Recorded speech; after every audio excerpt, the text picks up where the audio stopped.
Fam, this next topic I am very excited about because yesterday I went back and I watched Crosstalk. I haven't watched in a while, and I saw this just fascinating, amazing display of two people who are on different sides of the spectrum, politically, ideologically, that is. One who's a hardcore conservative in Jeffrey Tucker. He's the conservative economist who writes and he's the president of Brownstonists, and he was on Crosstalk with Jody Brar, who is a self-declared anti-imperialist scientific socialist in the Great Britain's Working Party. And these two people, like I said, they're on different ends of the spectrum.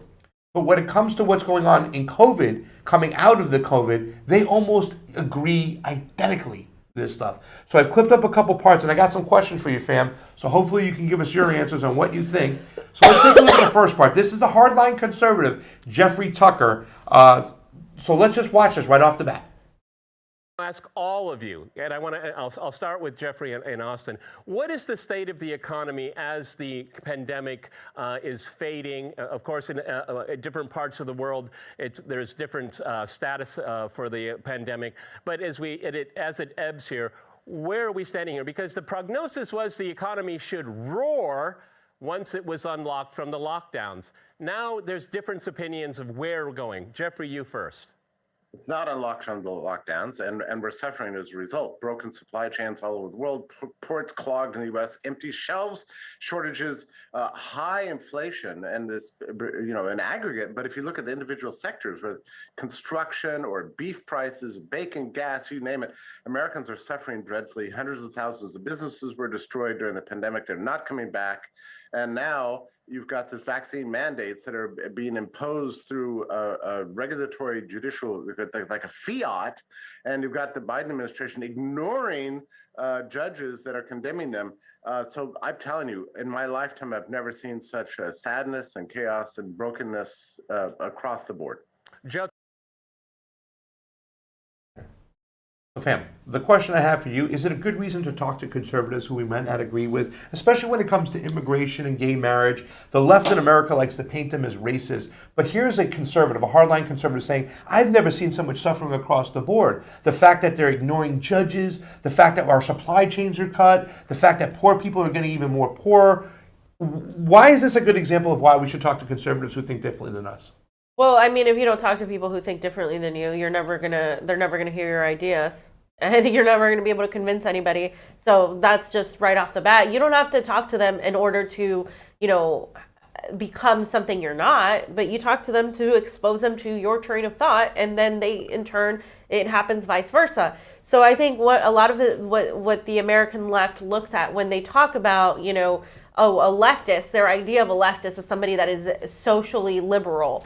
On social issues, that is there on transgender issues, LGBTQ issues, that tends to be, extremely atheist or, not religious at all. And that is, that is focused on things like abortion and all of these things. While I agree, I am on your side in terms of those things too, that is not my priority. My priority is economics. And that is reflected in Latin America. One of our friends was talking about that somebody came up and was trying to push the LGBTQ issue, and my friend who was offended by that is actually gay, and so why do these Westerners, these Americans, think they can come into a country in the global South and dictate how they should run their country? That is in itself a form of I think a white supremacy kind of mentality but these are the people that virtue signal most against white supremacy. But when they go to another country, they try to finger wag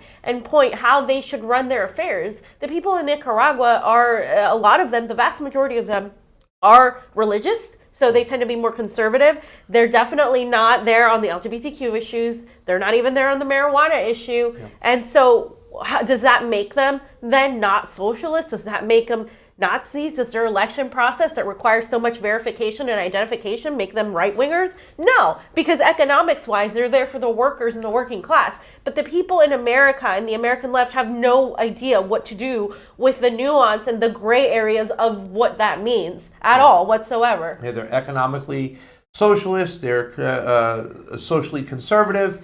That's the way they are. So to push that there, is there a limit or a line, what I would like to call from the Trailer Park Boys, Mr. Leahy, the shit line. You don't cross the shit line. Is there a shit line of people we shouldn't talk to? For instance, would it be okay to talk to David Duke? Would it be okay to talk to Alex Jones? Or is there a point where we say, oh, we can talk to everybody? Because you know me, I'll talk to everybody. But, I mean, that could sometimes be really kind of like polarizing, especially to people on the left who are saying, well, how far can we take it? Why do we have to talk to open racists? And they move the goalpost so far and say, like, oh, Tucker's a just full-blown Nazi racist. You shouldn't talk to Tucker. But if I had the opportunity to go on Tucker and talk to elections, I'll talk to him. I might disagree with him on certain things, but I think it's good to talk to people. Is there a shit line that we shouldn't cross? I think that's personal, and I don't think white people should be telling people of color who do that who they should and shouldn't talk to. If those people, it happened to me several times. Like, we would go to the Trump supporting rally, we would talk to some of these Trump supporters.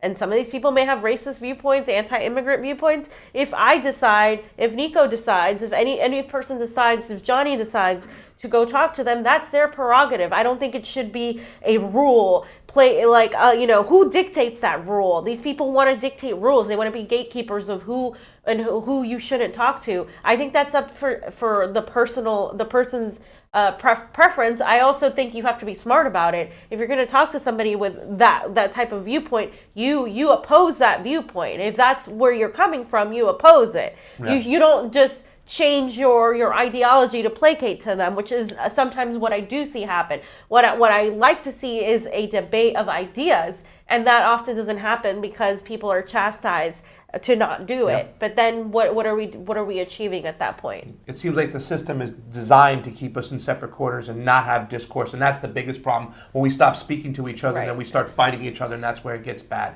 Fam, I knew you would be fired at this stuff. This is a great episode. Jody Brar, B-R-A-R, I believe it is. She is the socialist from Great Britain. Listen to what she has to say, and let's kind of piggyback on that. Your turn. Go ahead in Bristol. So I think it's really important to notice that right at the beginning of the pandemic, when the lockdowns were brought in, there was actually a financial crash, a financial crisis, a crisis in the system that was covered over by the lockdown. And when we had a big bailout, it wasn't a COVID bailout, it was another big business bailout like we saw in 2008, but it was covered over because, of course, the anger that would have arisen on the streets if people had realized we're bailing out big business again because there's another financial crisis would have been really extreme. And that crisis has not been recovered from. It's fundamentally caused by the fact that the mass of the working class have not the money to put demand into the economy. They can't buy the goods that they themselves have been producing. And that hasn't changed. We've come out of the pandemic, and the pandemic really exposed the huge inequalities in the system, led to a huge amount of anger amongst people as they saw how unequally they were hit by the pandemic, how unequally their healthcare, how unequal the effects of the disease on people, and how unequal the distribution of work and who gets paid and who doesn't. But what's really noticeable now is inflation is going up, people's wages are not keeping tabs with that, and we have more pain to come. But fam, we give a lot of crap to patriots, right? The patriots, the Trumpers, about their constant praising of Donald Trump's. I mean, this guy signed the CARES Act, right? Which helped the big businesses again, helped the corporations, and left the little guys stranded. It almost mimicked what happened in 2008 with Obama, when he started giving out money and bailouts to the banks, leaving the little guys stranded. We talking about it all the time. He bailed out Wall Street, and he left Main Street there to hang on and stuff like that. But leftists, they still fall for these Ponzi schemes. They are all in the infrastructure bill, which when we looked at it, we had Shadow Ban Refugee on. It talked about it's a big give out to all these oil companies. I mean, what is the problem over here with this? Is this just ignorance, or is this an ingrained team sports mentality that's planted within the people? I mean, when it comes to the progressive left, they should know better. And I always say this, the Bernie left contingent should know better. That is a team sports mentality, because they're still under the idea that Democrats are different than Republicans because of the language from the Democrats. The he, him, they, them, like all that superficial. And I'm not going after trans people in any way, shape, or form. Let me just lead with that. I'm going after the virtue signaling that happens from on the liberal left, which, like, again, like Steve said it, they were liberals in training wheels, and they're full on, the training wheels are off, and they become the next generation of liberals. And so you see the complete focus from the Democratic Party to make these young people, these Gen Z, fall for the same type of propaganda. That's why the squad's there. That's why you have, bread tube people like Vaush and the TYT, because they're geared towards the younger people to trick them into thinking that they're somehow leftists, left is best, but they're regurgitating the same CIA narratives and the propaganda. And that is what people in other countries, once again, don't get. They don't understand why America has this very black and white, left and right idea of how things should be. In other countries, there are multiple parties with multiple differences. You could have a conservative, anti-abortion party that is extremely pro-worker, and that doesn't exist in America, and it doesn't exist by design. Yeah. And when we come in and we create a generation of people who constantly have to be victims and hyper focus on social issues without the backing of economics, what you do is you create the perfect stew of new liberals that are never going to actually oppose the status quo, oppose the establishment, or have any attempt to overturn it. Just look at what they're saying about the General Strike Summit. But they're just going to virtue signal and finger wag and do absolutely nothing. And as all you need to do to keep them in line is keep dangling carrots in front of them, like the reconciliation bill, and then keep the cycle of, oh, Biden sucks, let's oppose the Democrats, and then at the end of the day they end up voting for the two-party system. So what we really need to do in America is start listening to the way the left in the global South has operated, and what that means to be left in the global South, what it means to be, workers uniting. You're not going to agree with everybody, and that's what the left in America needs to learn, I think. Fam, I knew you'd be fire at this when I was drawing this up yesterday. I'm like, the fam is going to have a field day and get some great information out there. And when we do talk about economics, it's not just about dollars and cents. It's about resources, it's about education. Yeah. It's about a better standard of living. And the funny thing is, if you want to improve LGBT community issues, you have to increase economics. So the more people have a good standard of living and they can educate themselves, the more they'll be open to it. When people are poor and they are oppressed and they are lacking resources, they cling to God and they cling to religion and stuff that's more, strict in the way they should act or behave and stuff like that. So that's why we say open the doors up economically. That's what true leftists are. Being anti-imperialist, pro-economic leftist, pro-worker, and therefore you'll improve all those situations that you want to improve. You can't just go in there and tell people to think differently. You have to let it happen naturally, and that is improved through economics. Fam, this is so fascinating too as well. I just want you to hear Peter's response, because this is the reason why Crosstalk is my favorite show, because it gets people on different sides of the political spectrum, get them in a room and let them sort things out. Check this out. This is Peter's response to what was going on. It's just 3:53 to 4:05. Okay, well, I think it's so far very interesting, this program, that Jeffrey and Jyoti are probably as diametrically opposed ideologically as possible, and I saw Jeffrey nodding his head the entire time. This is interesting. This is why we're doing the program. All right, Tony, your turn. What is the state of the economy? Go ahead. I mean, that's why they do the show, fam. I'm glad that he got happy and whatnot, and I get happy too when you see people on different sides of the spectrum agreeing on certain stuff, because it is not left versus right. We're not facing that now. After the technocratic boom, it's up versus down. Right. And we need to get our shit together, fam. Right. And that the people, listen, don't pay attention to the people telling you that you're red-brown alliance, that you're this, you're that. Like, those people are irrelevant, especially, like, literally being in Latin America, those people are a joke. Like, we laugh at them. Like, they are a joke. They don't hold any sort of relevancy at all outside of their little click on Twitter and their little click on BreadTube. Literally, these people like Hassan Piker, Twitch, all these people, they're irrelevant. They're not influencing politics. They're supposed to. They're there. Their job is to get young people to believe their bullshit. The best thing we can do is ignore them when they come for attention and they come to distract you from actual organizing, from actual, opposition. Oppose them by talking about the truth. Oppose them by really, really focusing on the things we should focus on, right? Yeah. Because all they're there to do is to shit on actual people trying to really enact change. Yeah. That's their role. Your role is to really oppose it via learning about anti-imperialism, teaching people about it. I mean, Caleb had one of his friends. It was funny when we were at Ben's house.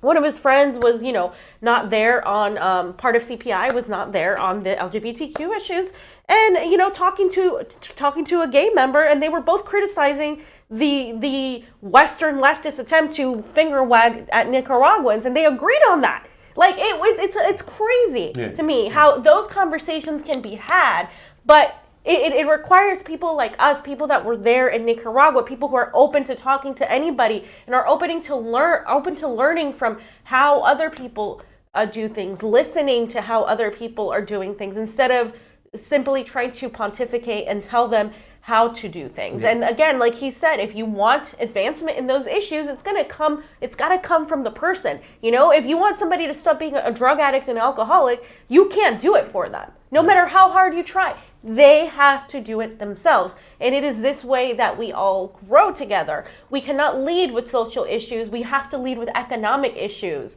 because that's where you're going to get most people who are hurting right now. Especially like in impoverished countries that are being sanctioned. Their priorities are not the same as yours. Yeah. Economics, education, resources. That's the way we get through this. And the only thing I have to add to what you're saying right now is, personally, I'm done too as well. We need to call these assholes out. That's it. I'm done playing the nice guy and trying to talk to them and stuff like that. Yeah. These people who are furthering the divide in America and suppressing discourse, I'm calling these assholes out. Fam, let's get to this next part over here because this is kind of interesting. This is Jeffrey Tucker again. And pay attention to this point over here as well, and we'll talk about this as well. This is some intriguing stuff right here. Okay, let's go back to Jeffrey and Austin. Another one of my pet peeves in all of this here is that the same people that created the mess of 2008 mismanaged the lockdowns, bailed out big business again, monopolies, as Jyoti's pointed out, and now they have a bumper sticker to say, give us another shot to do it. I mean, why in the world would anyone believe him? And I think fewer and few people actually do, okay? We're ruled by incompetent, greedy people with a very a lot of short-sightedness. The horizon is right at their nose. The rest of us have to live differently. Go ahead, Jeffrey. The ruling class definitely overplayed their hand during the lockdowns, exposing to the world, what's really going on. The New York Times every day would say, if there's a lot of cases in your neighborhood, you need to stay home and have your food delivered. Now, that's a very interesting statement. They didn't say, there's a lot of cases in your neighborhood, go deliver food, right? So, right, because the paper is designed for a particular class interest. That's it. The people who don't have to engage in the physical world, don't have to actually work with their hands, don't encounter the physical world at all. They just want to live in their Zoom life. And they wanted to reconstruct the whole world operation of the global economy for their own benefit. And that is so incredibly obvious right now. And the loss of trust, and I'm very concerned about this. I don't think this is anything I want to celebrate. The loss of trust in elites, in expertise, in the law, the courts, big business, is immense in each other. I mean, we have a huge amount of rebuilding to take place, and it's not going to, be guided by the people who created all this wreckage in which we're under which we're living right now. So I don't, I forgot to mention loss of trust in politics, which has just become a joke, in the U.S. and around the world. So we have an enormous job to do in the coming years to rediscover basic principles of civilized living and fair market functioning and normal freedoms that we've taken for granted for literally hundreds of years. Well, Jeffrey, they all got wiped out. Jeffrey, I hope you're not holding your breath. I really hope you. Ma'am? We've been saying this for so long. Why do the people who caused the problem get to be the leading voices on the solution to fix the problems? They should be fired. Their ass should be out the door. Some people believe they deserve much worse treatment than what I'm saying over there. And you've been saying this for so long, fam. Those people on YouTube, on Twitter, on social media who are mad at people who just, who are against the vaccine mandates or other things, they're mad at the wrong people. They're mad at the wrong people. Why is that? Well, but there's money involved in that too. Like there's a vacuum. Some of the people at the top, right? But there's all these other minions who obviously don't get paid a dime that are mad at people who think differently than them. Well, yeah, I mean, but that's also by the need to belong and have this club mentality. I mean, like I said, give them bread and circuses. This country is the most heavily propagandized country. This country is extremely just hyper. It lives and breathes out of hyper partisanship and off the culture war. People don't know how to be outside of that.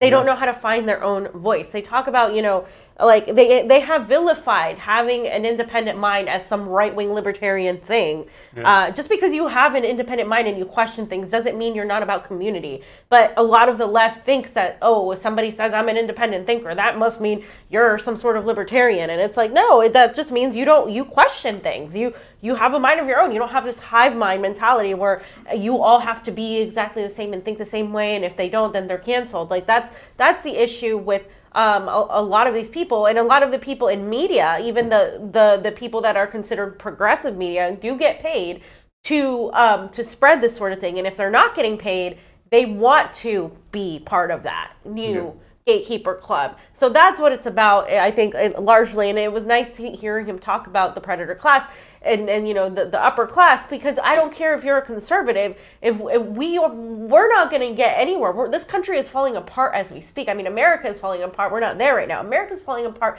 as we speak. We're looking to live in other places because America is doing so terrible. And it's crumbling before our very eyes, and people, instead of really focusing on the common enemy, are hyper-focused on each other's bickering, and that is exactly by design. And so what we have to do is really continue, people like us have to continue really guiding people and being like, hey, just look at really what's happening. Look at beneath all this bullshit. This is where the truth is, and this is where we got to focus on. Yeah, and if somebody stabbed you in the back but then asked for the knife again, I'm sure you wouldn't give them a knife. So I don't understand. I would like to hear from these people who are going along with the rhetoric of the mainstream media and these politicians that caused the problem in the first place and say, let's let them fix it. Oh, we elected them to fix it, but that's the whole thing about elections. When you don't have fair elections and you don't know what's what, then you're going to caught in this quagmire. Well, this is what the people want, so I guess we should go along with it. It's very, very sinister, and it needs to be changed. Now, this next clip right here is a small clip right here, but this is amazing, fam. This is the two conservatives hinting at revolution. Check this out. You're not holding your breath. After every great crisis in civilization, like a civil war, World War whatever, something dramatic happens. I agree.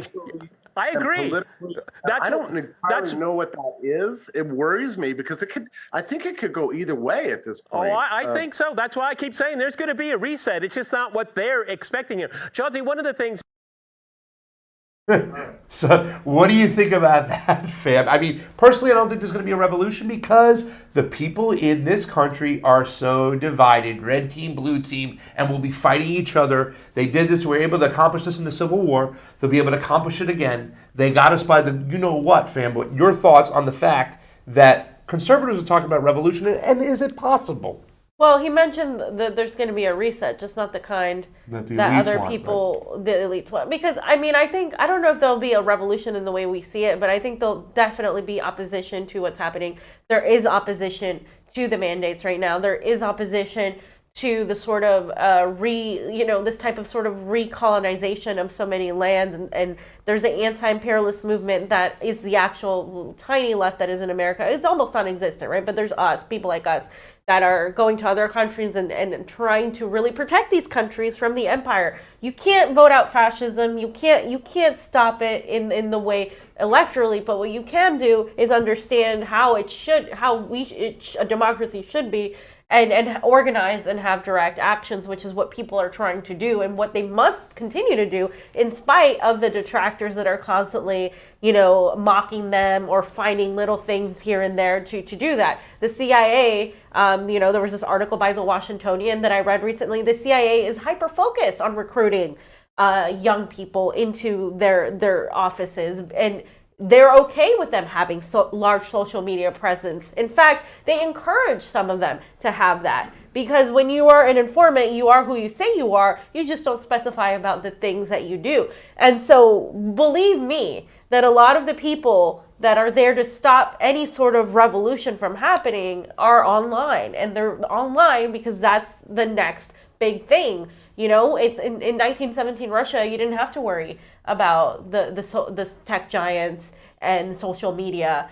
This is a different sort of battlefield that we're playing in, and so you have to adjust your tactics now that you have a different understanding of where we're coming from. And so when we're talking about, imperialism is supposed to be the highest form of capitalism, I believe that now the highest form of it is actually this technocratic takeover and an imperialism of our human bodies, of our minds, of our everything, of our immune system. That is the imperialism that we are actually going to be fighting in the future, because they've conquered everything. What's left? You're left. And so that's what we really have to focus on. And I think a lot of people are sort of starting to understand that with what the Great Reset is and what that entails. So, we're going to be talking more about that, but I definitely think there is a lot of opposition. I just don't think it'll come from the North American left, because it's almost non-existent. I think it's going to come from Latin America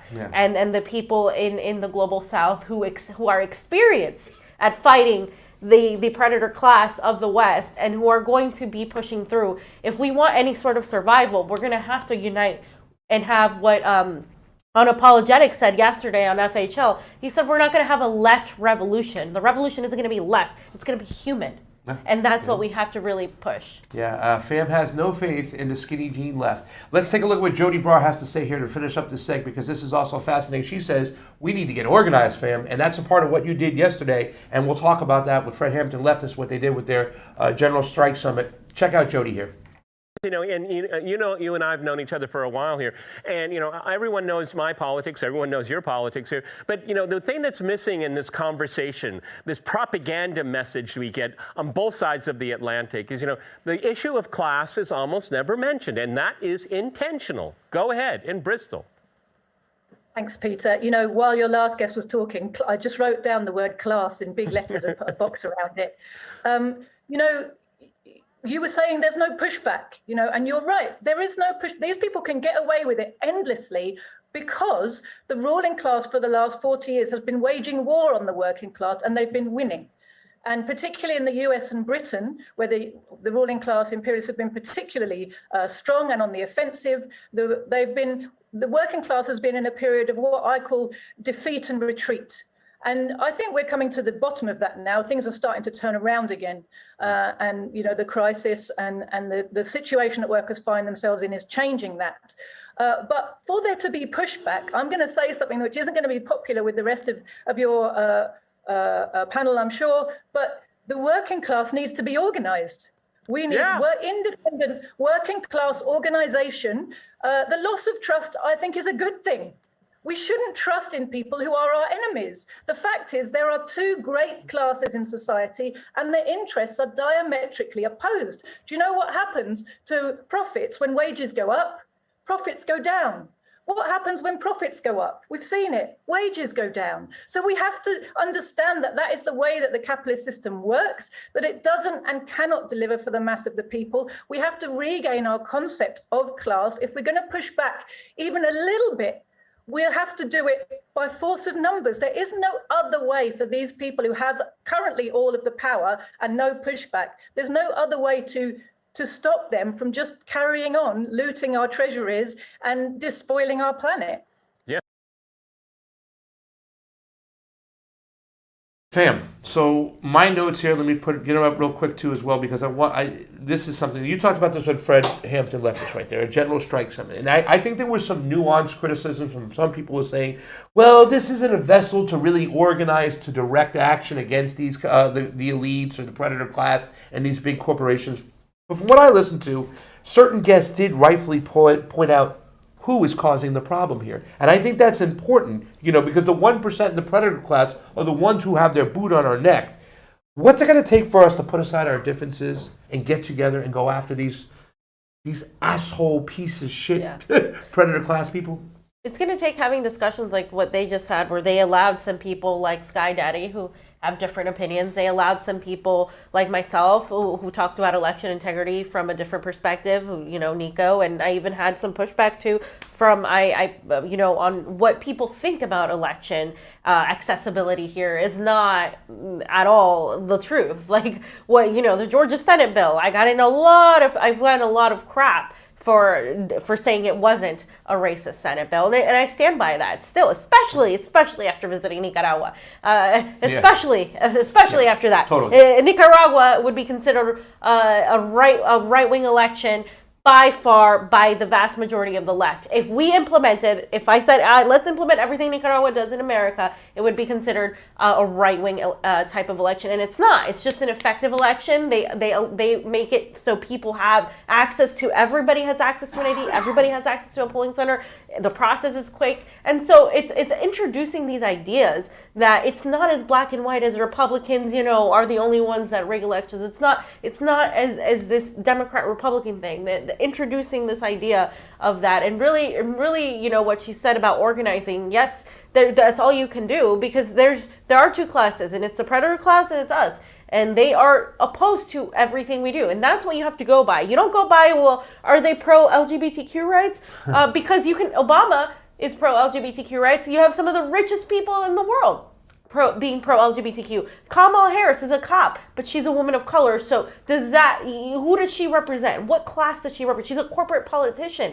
So you can't lead with those things. You must lead with economics and understand that the only way we get out of this is we unite across the board with everybody that wants to take down the predator class. That's the only way, and that should be your North Star. And also, I think general strike organizers, people who want to organize for a general strike, need to be looking at talking to people who are anti-mandate, because being pro-mandate is anti-worker, and that we have to push for that, especially people like us, because we've been talking about this. People on our network have been talking about this. Slow News Day, Niko, all these people, and Max Blumenthal has been talking about mandates a lot as well. And so what we have to do as the people who have been advocating that mandates are going to destroy the economy, destroy workers, are already doing that, and that they're very authoritarian and fascistic. They're taking us down this hole. If you're going to oppose Pfizer, for example, you must also oppose the mandates